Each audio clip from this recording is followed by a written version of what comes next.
the last Sunday of the month to coincide with Living in Everyday Wonder, where first we talked about this sense of awe and curiosity. Then the second week, we talked about acknowledging the wonder everywhere present.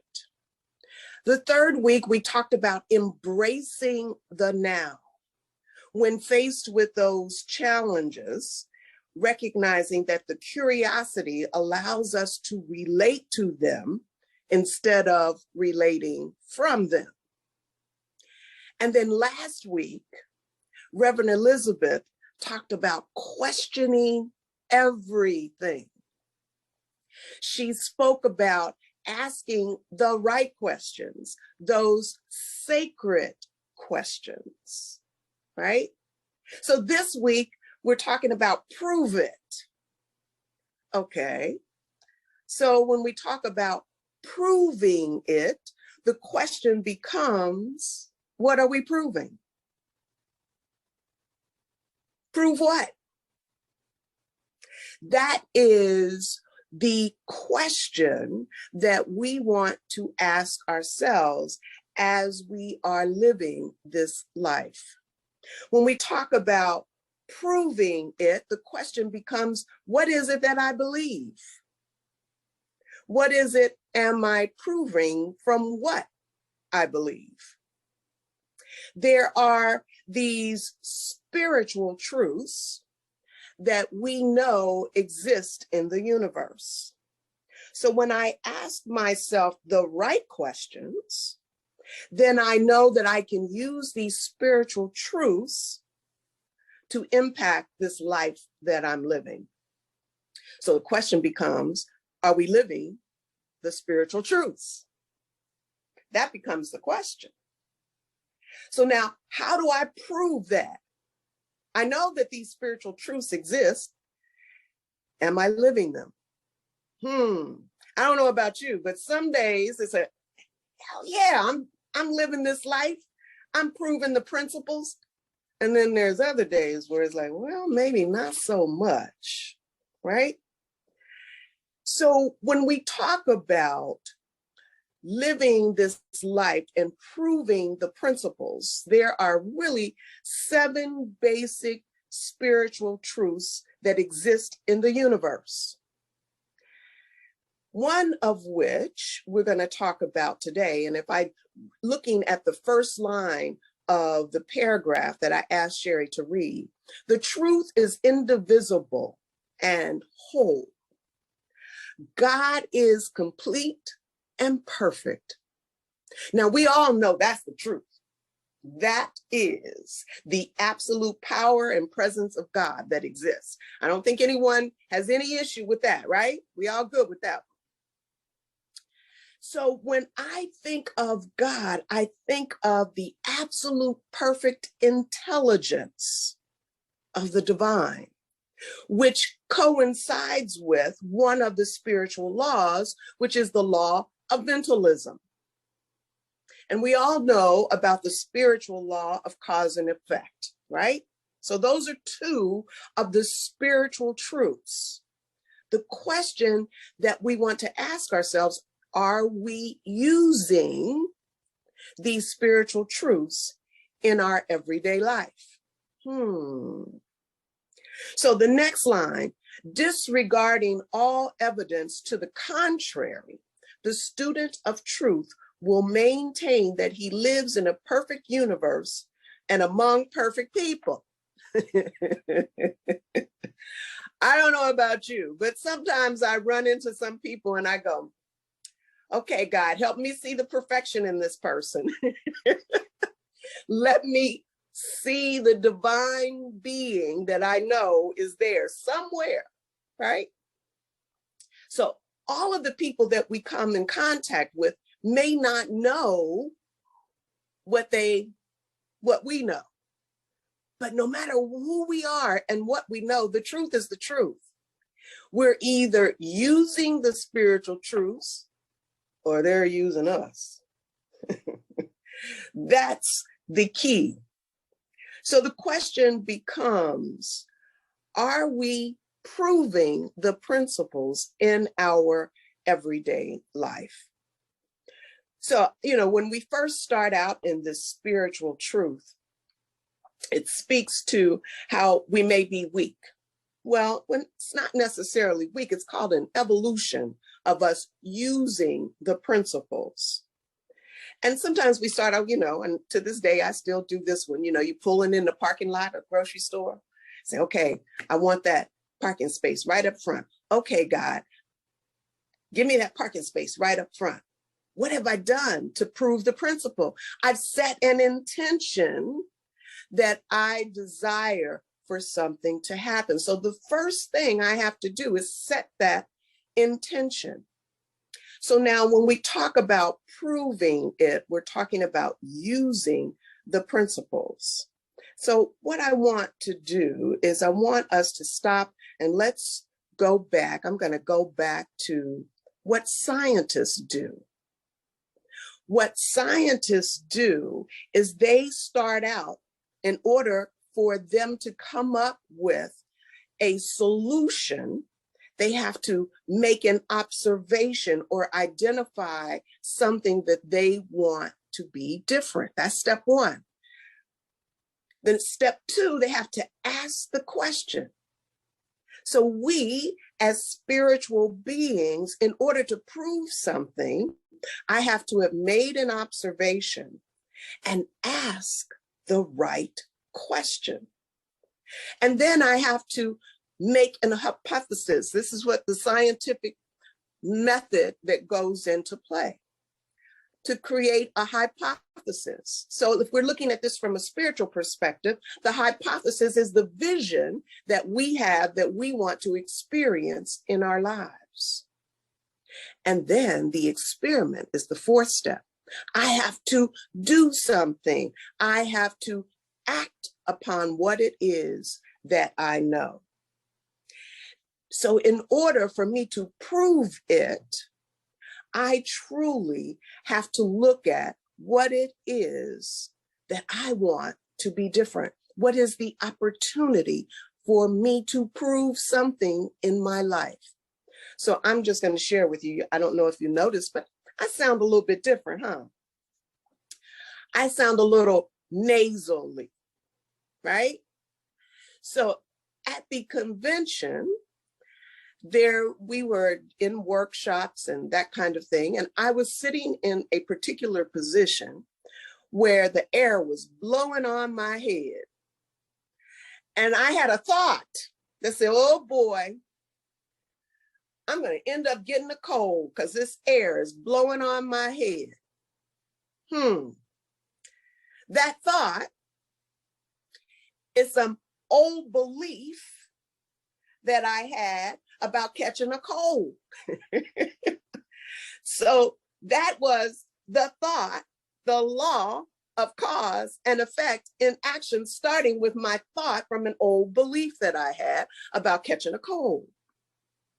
So now the opportunity, step one, the opportunity exists for me to have a different experience of being on lockdown because my body decided it wanted to experience having a cold. Now, did you notice what I said? My body had the experience of a cold, not me. It's just this body. And so from the spiritual perspective, I had to acknowledge that this is an experience that I really don't want to have. So I had to do some hypothesis and stop and think about, okay, where is this coming from? So whenever something happens to my body, I want to understand the spiritual correspondence. So I went to look at what Louise Hay had to say about colds. And she said it has to do with, you got a lot of things going on at once, and there's mental confusion. I went, oh, okay. All right. Well, there was a lot going on because at the convention, I served as a leader in CSL. So I had a lot going on. And there was some confusion that was going on in some things that I was participating in. So I said, okay, so now I want you just breathe this in with me. So here's the affirmation that the experiment that I had to perform to address what was happening in my body. So just breathe this in with me.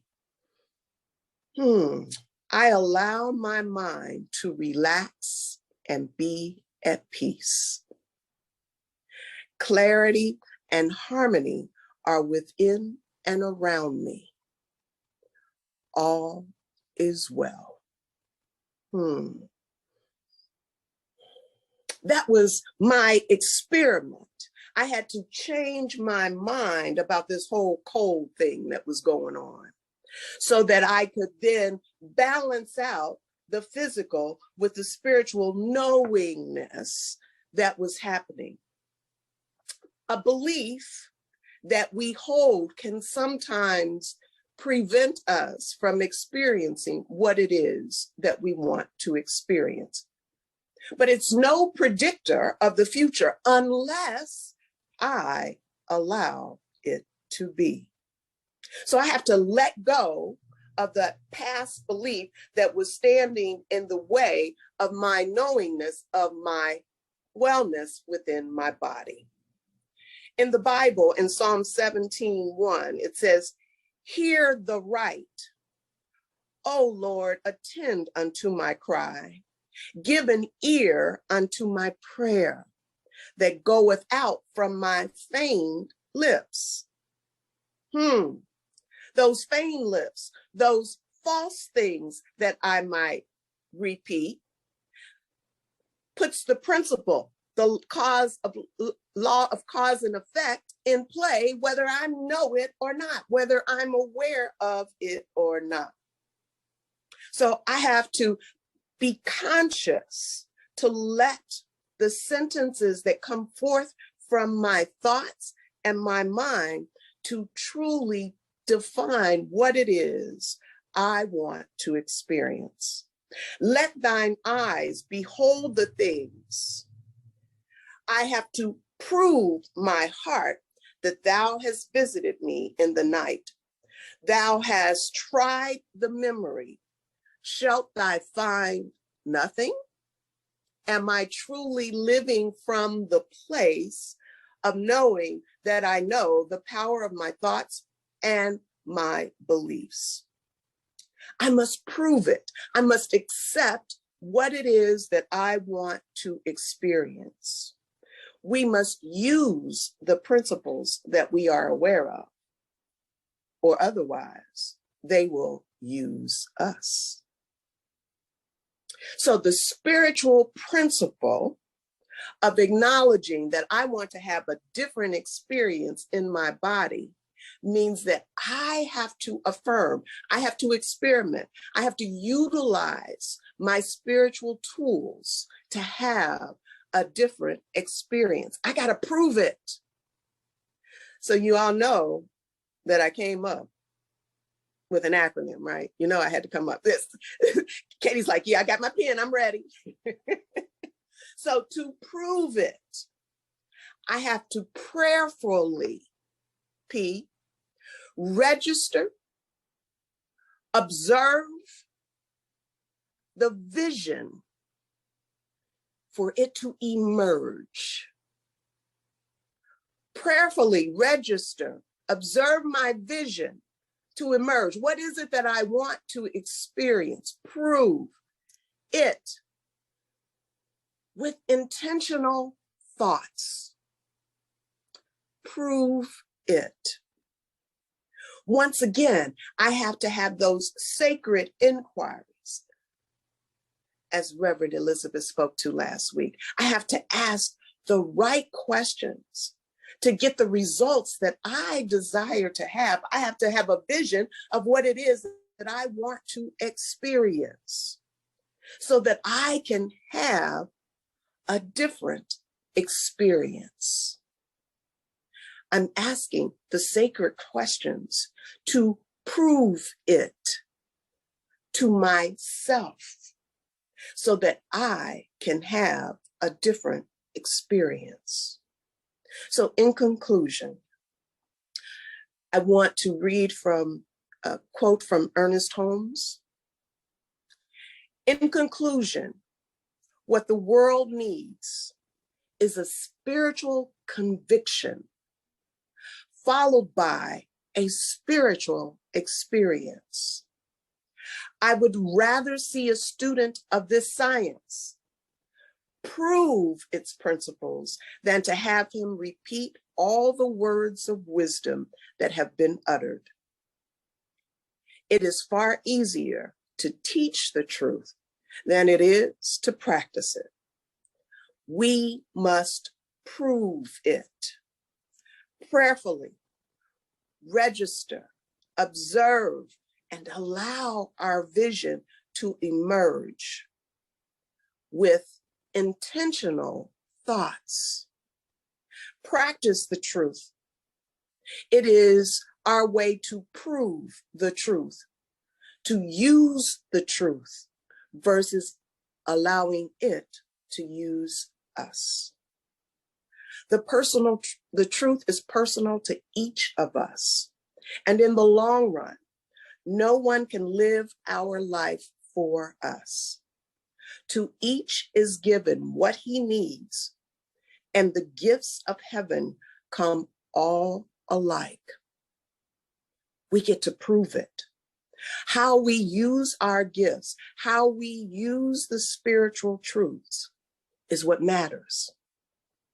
Hold one's thoughts steadfastly to the constructive to which we endure, and the truth may not necessarily be easily and happen rapidly in this changing world, but the one who makes the attempt to prove it, it is guaranteed.